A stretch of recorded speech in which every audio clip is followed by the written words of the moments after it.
ഹരേ കൃഷ്ണ. സർവം ശ്രീകൃഷ്ണാർപ്പണമസ്തു. രാധേ രാധേ. ശ്രീ ഗുരുവായൂരപ്പൻ്റെ അനുഗ്രഹത്തോടുകൂടി നമുക്ക് ഇന്നത്തെ വീഡിയോയിലോട്ട് പോകാം.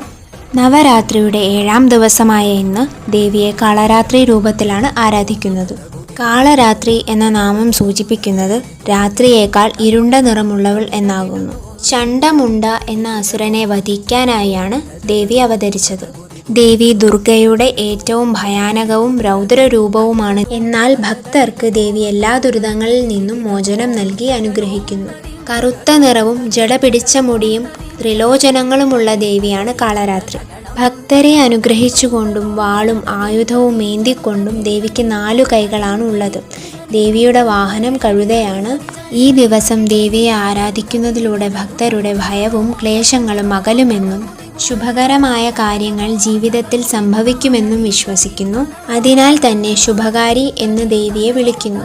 കാളരാത്രി ദേവിയെ ആരാധിക്കുന്നത് ശനിദോഷം അകറ്റാൻ സഹായിക്കുമെന്ന് വിശ്വസിക്കുന്നു. എല്ലാവർക്കും ഭഗവതിയമ്മയുടെയും ഗുരുവായൂരപ്പൻ്റെയും അനുഗ്രഹം ഉണ്ടാകട്ടെ എന്ന് പ്രാർത്ഥിക്കുന്നു. രാധേ രാധേ.